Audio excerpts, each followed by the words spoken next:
Kladovo se nalazi na krajnjem severoistoku Srbije, na 264 km od Beograda. U podnožju planine Miroči u oblasti pod nazivom Ključ, ovaj rejon poznat je pod imenom Đerdapska klisura. Na području Kladova nalaze se brojni istorijski spomenici i arheološki lokaliteti među kojima su Dijana, Pontes, Trajanova tabla, ostaci Trajanovog mosta, Fetislam. Pilnije mlađi, rimski senator poznat po svom pisanju, ostavio je verovatno najlepši prikaz ovih oblasti rekavši Magnum est stari in Danubi ripa, što znači veličanstveno je stajati na obali Dunava. Na samo 3 km od Kladova nalaze se ostaci mosta čuvenog rimskog imperatora Trajana, koji je spajao Gornju Meziju i Dakiju, to jest današnju Srbiju i Rumuniju.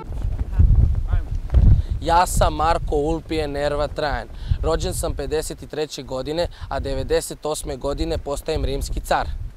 Učestvovao sam u ratovima cara Dominicijana protiv germanskih naroda i postao sam jedan od najboljih vojnih zapovednika carstva. Rimsko carstvo je za vreme moje vladavine bilo najveće.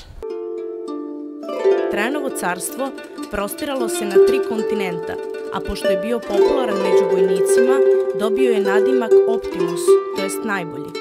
Učestvovao u vojnim pohodima, ali i ukrasio Rim i izgradio značajne građevine. Postoje legenda koja je vezana za njega. Izvini, momče, kakva je to priča koju priča tvoja svirala? Ne znam ni ja, napravio sam neke čudnovate trske.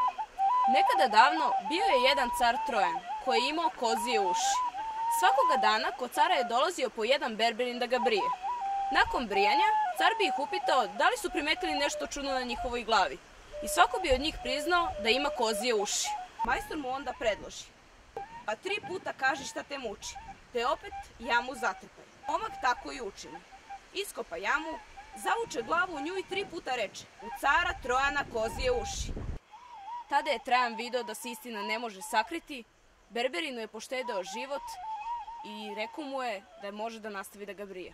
Za neverovatno kratko vreme od 2 godine podigao je most na Dunavu u vreme drugog pohoda na Dačane i Decebala. Most je projektovao Apolodor iz Damaska. Bio je dugačak 1097 metara i imao je 20 stubova od tvrdog cementa, iznad kojih je postavljena cigla i drvene grede. Ovaj most je oko 1000 godina važio za najduži most ikada sagrađen u svetu.